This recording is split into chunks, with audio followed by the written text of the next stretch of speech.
अखिल भारतीय मराठा महासंघाच्या वतीने नाशिक येथे शनिवार दिनांक 10 ऑगस्ट व रविवार दिनांक 11 ऑगस्ट 2024 रोजी राष्ट्रीय प्रतिनिधी अधिवेशनाचे आयोजन केलेले आहे। या अधिवेशनामध्ये कला, क्रीडा, साहित्य, उद्योग, सहकार, शिक्षण, कृषी अशा विविध क्षेत्रातील संस्थात्मक क्षेत्रात काम करणाऱ्या मान्यवरांना निमंत्रित केले आहे। या अधिवेशनात पूर्वसंध्येला नाशिक शहर व जिल्ह्यातील विविध क्षेत्रातील नामवंतांची गोलमेज परिषद आयोजित केली आहे। या परिषदेत नाशिक आजचे, उद्याचे आणि मराठा समाज अशा विषयांवर ठेवला असून त्यात नाशिक शहर व जिल्ह्यातील सर्व क्षेत्रातील नामवंतांचा सहभाग असणार आहे। अधिवेशनाच्या पहिल्या सत्रात कृषी, उद्योग, रोजगार, पर्यटन या क्षेत्रातील संधी व दुसऱ्या सत्रात शिक्षण, आरक्षण, महिला व युवकांचे भवितव्य संधी अशा 2 चर्चासत्रे आयोजित केलेली आहेत। अधिवेशनाचा समारोप विविध क्षेत्रातील नामवंतांचा सत्कार करण्यात येऊन समारोप करण्यात येईल।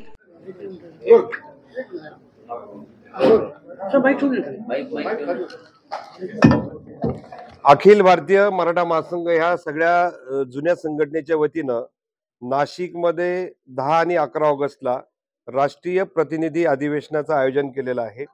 मराठा समाज नाशिक मधला आणि देशव्यापी मधला विविध क्षेत्रात संस्थात्मक नेटवर्किंग मध्ये नेतृत्व करणाऱ्या सर्व लोकांना एकत्रित आणून मराठा समाजाचे शिक्षण, आरोग्य, कृषी, सहकार, आरक्षण, त्यानंतर उद्योजकता अशा विविध विषयावरचं विचारमंथन करून पुढच्या 25 वर्षाने मराठा समाजाने कोणते प्रश्न हाताळून पुढे जाण्याची आवश्यकता आहे या विषयावर एक मोठं विचारमंथन आम्ही या ठिकाणी गोलमेज परिषदेच्या आणि अधिवेशनाच्या माध्यमातून आयोजित केलेलं आहे। त्याला देशातून सर्व नामवंत सगळे या ठिकाणी उपस्थित राहतील आणि नाशिक मधले सुद्धा विविध क्षेत्रातील सगळे नामवंत या ठिकाणी उपस्थित राहतील आणि त्या दृष्टिकोनातून आयोजनाच्या तयारीसाठी आज बैठक होऊन पूर्ण अधिवेशनाची जोरदार तयारी या ठिकाणी सुरू केलेली आहे।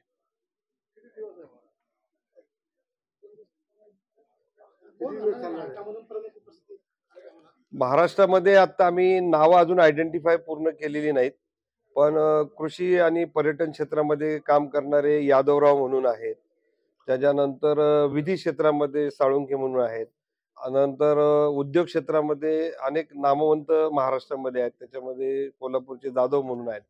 असे वेगवेगळ्या क्षेत्रातले ज्यांची लिडरशिप ही फॉलो करणारा एक मोठा वर्ग आहे। तर ती बिझनेस लिडरशिप किंवा ॲग्रिकल्चर लिडरशिप मधले सगळे नामवंत आपल्या नाशिक मधले विलास शिंदे आहेत त्या ठिकाणी, त्याच्यानंतर आमचे पुण्याचे 2-3 उद्योजक आहेत। असे सगळ्या क्षेत्रातले लोक आम्ही या ठिकाणी बोलवले आहेत। ह्याच्यामध्ये राजकीय प्रतिनिधित्वापेक्षा मराठा समाजाला विविध क्षेत्रातल्या लोकांचं मार्गदर्शन घेऊन पुढे जाण्याच्या दृष्टिकोनातून ह्या अधिवेशनाचं महत्व आम्ही अधोरेखित त्यासाठी केलेलं आहे। समाज ज्या ज्या विषयावर मागे पडतो त्या विषयावर त्या वेळेच्या ट्रीटमेंट होण्याची आवश्यकता असते। त्याला नुसतं भावनिक करून चालत नाही।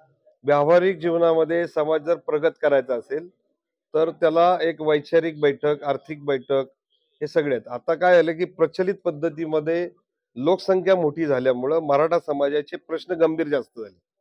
त्यामुळं मराठा समाजाची आता अशी अवस्था आहे की तो लँडलेस, पॉवरलेस आणि जॉबलेस होत चाललाय। त्यामुळं ह्या गोष्टीचा असेसमेंट करणं आणि त्याच्यातून प्रगतीचे मार्ग शोधणं आणि त्याच्यावर नव्या तरुणांना त्याच्यासाठी प्रवृत्त करणं, तयार करणं हा त्याच्यातला मुख्य उद्देश आहे। चला, धन्यवाद। स्टार न्यूज साठी मोहसिन पठाण, नाशिक।